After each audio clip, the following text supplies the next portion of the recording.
बाजार में भैया कर क्या रहे हो? नाव ने इतना उपकार किया, नदी पार करा दी। नाव ने इतना उपकार किया, नदी पार करा दी।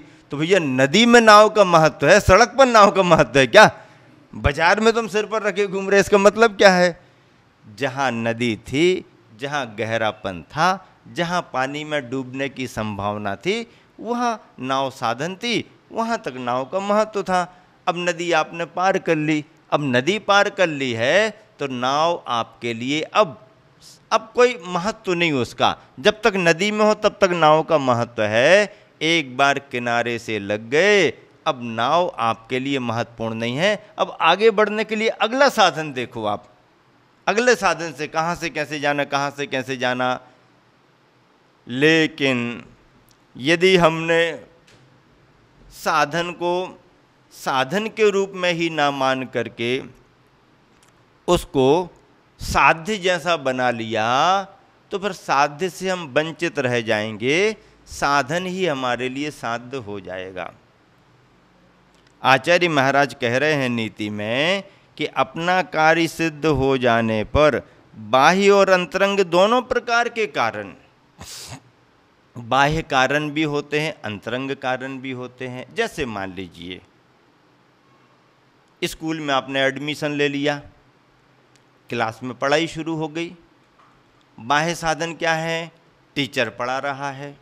बाह्य साधन क्या है? कक्ष में टेबल कुर्सी लगी हुई है, बेंच लगी है, टेबल लगी हुई है। बाह्य साधन क्या है? पुस्तक है। बाह्य साधन उजाला है, उजाला है, पुस्तक है,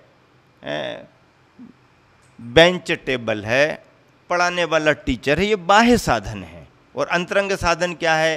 अंतरंग साधन हमारे अंदर की योग्यता, पढ़ने की योग्यता हमारे अंदर है कि नहीं। पढ़ने की योग्यता होगी तो बाह्य साधन तुमको सहकारी होंगे, और पढ़ने की योग्यता नहीं है तो बाह्य साधन सहकारी कैसे होंगे? तो चाहे बहिरंग कारण हो चाहे अंतरंग कारण हो, ये तब तक ही तुम्हें सहकारी है जब तक कि तुम्हारे लिए रिजल्ट ना मिल जाए। पढ़ करके परीक्षा दे दी, रिजल्ट खुल गया, अब वो टीचर, अब वो किताब, अब वो कक्षा, अब वो तुम्हारे लिए अब महत्वपूर्ण नहीं है, क्योंकि जब तक रिजल्ट नहीं था तब तक महत्वपूर्ण है। इस तरह से ये बात आपके बीच में रखी। और दूसरी बात ये है, एक बार ऐसा हुआ, एक आदमी डॉक्टर के पास पहुंचा। डॉक्टर साहब मुझको पढ़ना नहीं आता है, मैं कोई भी किताब उठाता हूं पढ़ते नहीं बनती मुझसे। इतने सारे लोग पढ़ते हैं, बच्चे पढ़, छोटी छोटी उम्र के बच्चे पढ़ लेते हैं, मैं इतना बड़ा बूढ़ा हो गया हूं पर मुझको कोई किताब पढ़ते नहीं आती है, क्या करूं? डॉक्टर साहब ने उसकी उम्र देख करके कहा, ऐसा करो चश्मा बनवा लो, चश्मा बनवा लो। नंबर चेक किया और चश्मा बना दिया। बोले अब चश्मा लगा के पढ़ो, पढ़ना आएगा। तो उसने बढ़िया अच्छे पैसे खर्च करके चश्मा बनवा लिया और फिर पढ़ने बैठ गया। अब दिख तो रहा है सब, लेकिन पढ़ते बन ही नहीं रहा। फिर डॉक्टर के पास पहुंच गया, डॉक्टर साहब इतना सारा खर्च करा दिया, तुमने चश्मा भी बनवा दिया, अब हम चश्मा लगा के पढ़ रहे तो भी पढ़ते नहीं बन रहा। अक्षर दिख रहा है कि नहीं दिख रहा? अक्षर तो दिख रहे हैं, सब दिख रहा है, लेकिन पढ़ते नहीं बन रहा। अच्छा ये बता, कौन सी क्लास तक पढ़ा है तू? क्लास तो हम एक भी नहीं पढ़े, क्लास तो एक भी नहीं पढ़े। जब एक भी क्लास नहीं पढ़े तो चश्मा लगाने से पढ़ने आएगा क्या?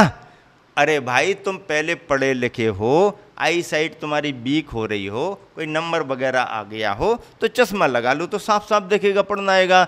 चश्मा पढ़े लिखे व्यक्तियों को कोई आंखों में असुविधा हो तो सहकारी हो सकता है, लेकिन पढ़ा लिखा आदमी है ही नहीं तो अकेला चश्मा लगाने से क्या होगा? कुछ होने वाला नहीं। इसीलिए आचार्य महाराज उदाहरण देते हैं कि जैसे अपने ऊंचे महल पर चढ़ चुकने वाले पुरुष के द्वारा सीढ़ियों की पंक्ति अपने आप छोड़ दी जाती, अगली सीढ़ी पर गए पिछली सीढ़ी गौन, अगली सीढ़ी पर गए पिछली सीढ़ी गौन।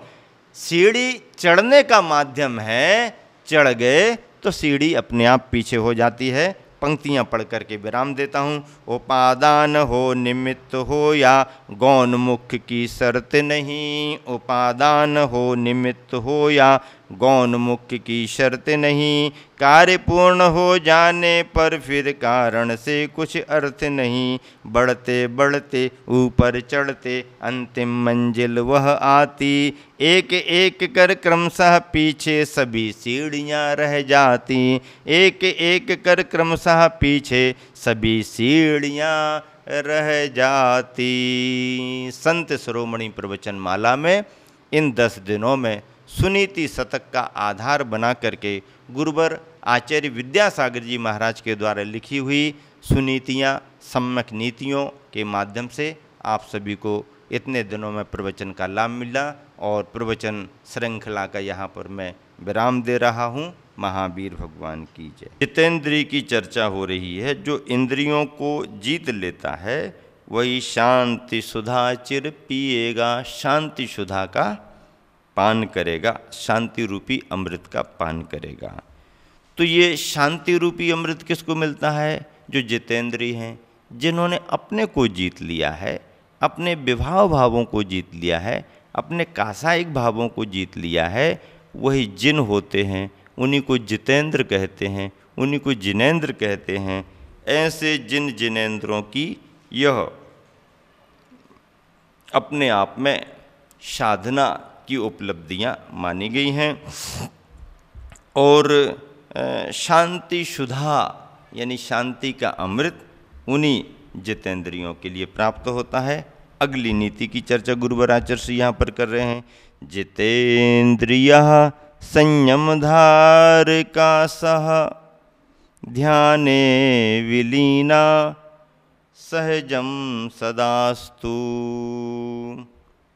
जितेंद्रियः संयमधार का सह ध्याने विलीना सहजम सदास्तु। दुग्धे दुर्तम सा किलसर किरेवो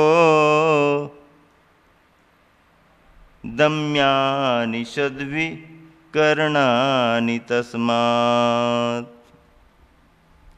जितेंद्रियः इंद्रियों को जीतने वाला, सह वह विख्यात साधु, संयम धारकः संयम को धारण करने वाला, सहजम सहजता से, ध्याने धर्म ध्यान शुक्ल ध्यान में।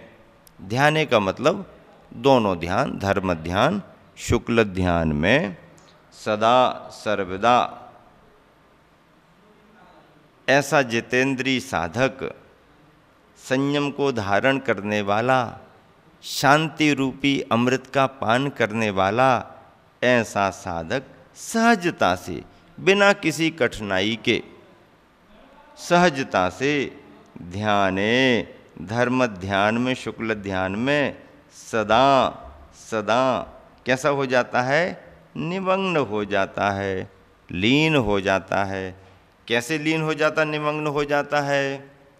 कैसे लीनता आती है, कैसे निमग्नता आती है? प्रसिद्ध तो है क्या, शर्करा यू दुग्धे, जैसे दूध में शक्कर घुल मिल जाती है। दूध में शक्कर घुल मिल जाती है। कितना बढ़िया उदाहरण दिया आचार्य श्री ने, बहुत अच्छा उदाहरण दिया है। अलग से कुछ नहीं है, सब एक मेक होता स्वादिष्ट हो जाता है। जो साधक जितेंद्रिय होकर के संयम को धारण करते हुए आगे बढ़ता है, वह सहज रूप से धर्म ध्यान शुक्ल ध्यान में लीन हो जाता है। कैसे लीन हो जाता? जैसे दूध में शक्कर को मिला दिया जाए तो दूध की और मिठास बढ़ जाती है, दूध और मीठा मीठा लगने लगता है। तो ऐसा ही निश्चय से विलीनः निमग्नः अस्तु, वह लीन निमग्न हो जाता है।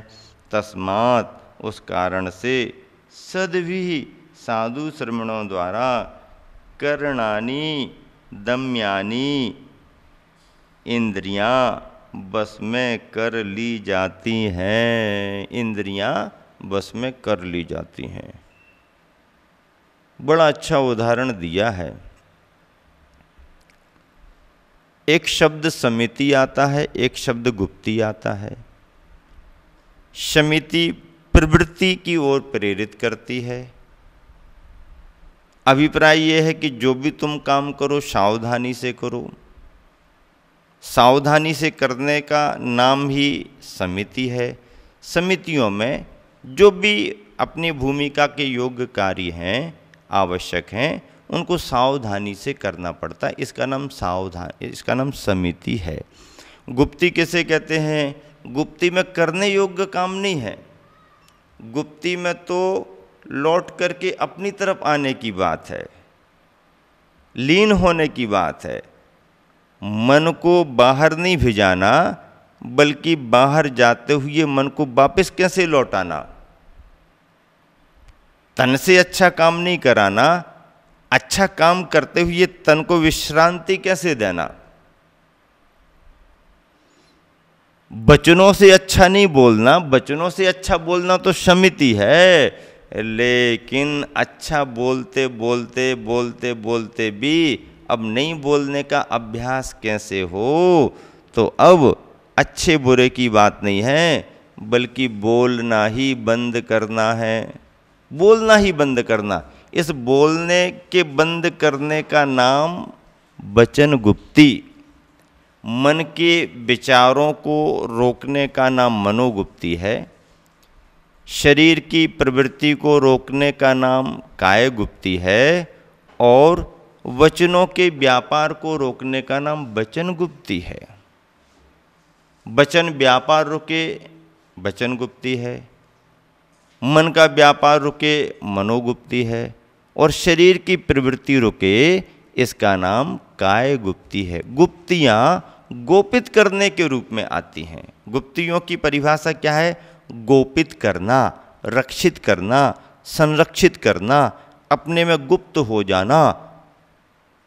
जैसे बाहर दौड़ धूप करते करते कोई आकर के अपने घर के अंदर जाकर के गुप्त हो जाता है। जैसे कोई बाहर से आते आते किसी गुफा में जाकर के बैठ जाए, एकदम अब बस किसी को दिख नहीं रहा, अंदर बैठ गया। गोपित होने का नाम गुप्ती है।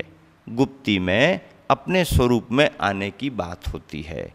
ऐसी गुप्तियाँ 3 हैं। उन गुप्तियों की चर्चा संत और साधकों के जीवन से जुड़ी हुई होती है। समिति और गुप्ती की चर्चा मुनिचर्या में आती ही है। एक उदाहरण आता है कछुए का। किसका उदाहरण आता है? कछुआ। कछुआ, कछुआ कैसे कहते हैं जानते हो? कछुआ मुनि सुब्रतनाथ भगवान का चिन्ह क्या है? कासव। कासव कासव कासव मराठी मध्ये क्या? मराठी मध्ये क्या? कासव।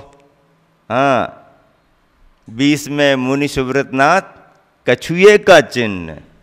तो कछुआ चिन्ह बना है मुनि सुब्रतनाथ भगवान का, लेकिन कछुए का स्वभाव क्या है? कछुए का स्वभाव क्या है मालूम है? हाँ, कछुए के स्वभाव को समझो।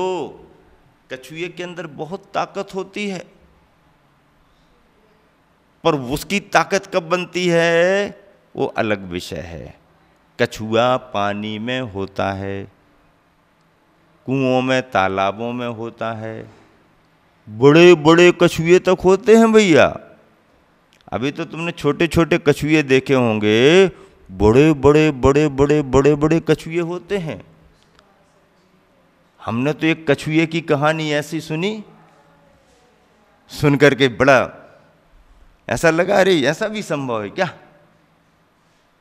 अपन विहार करके आए, आज आप लोगों ने सबने मिलकर के अच्छे से आहार दान दिया, श्रावक श्राविकाओं ने तो आहार दान दिया, आप लोगों को भी मौका मिल गया, अच्छे से भरपूर, भीड़ भाड़ कम होने से सबने आहार दान दिया है।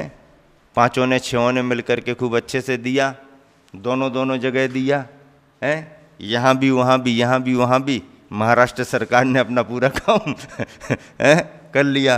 तो ऐसा कछुआ के बारे में फिर तुम लोगों का भोजन भी हो गया। अब भोजन में क्या बनाए, भोजन में क्या बनाए, तो किसी ने इंतजाम करा दिया, दाल बाटी दाल बाटी दाल बाटी।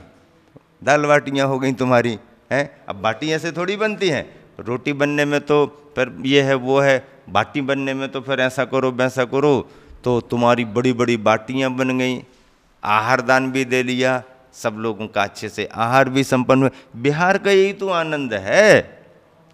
ये आनंद भीड़ भाड़ शहरों में थोड़ी मिल सकता है। ये तो जंगलों में, रस्तों में, कहीं किसी स्कूल में चौका लगना हो तो वहाँ ये सब अवसर मिलते हैं, इसका आनंद भी अलग रहता है।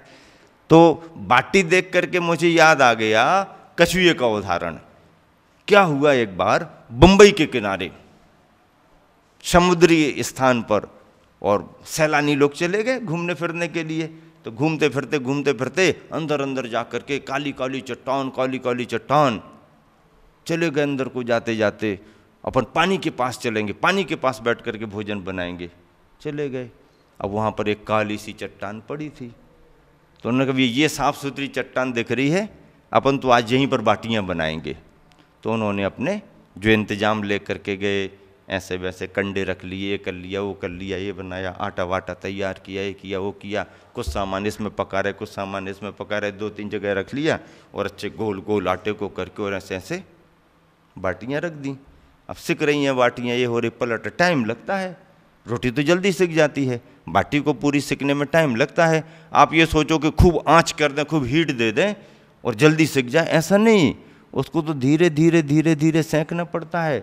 हाँ, टाइम भले लग जाए लेकिन धीरे धीरे मंदिम मंदिम सिकेगी तो ही वो बाटी सही है, अन्यथा ऊपर से लगेगी सिक गई, अंदर कच्ची बनी रहेगी। और कच्ची चीज़ चली जाएगी अंदर पेट में तो गच्छ, क्या होगा फिर? हाँ, फिर पचेगी नहीं। तो उन लोगों ने अपने शुरू कर दिया और बाटियाँ सिक रहीं।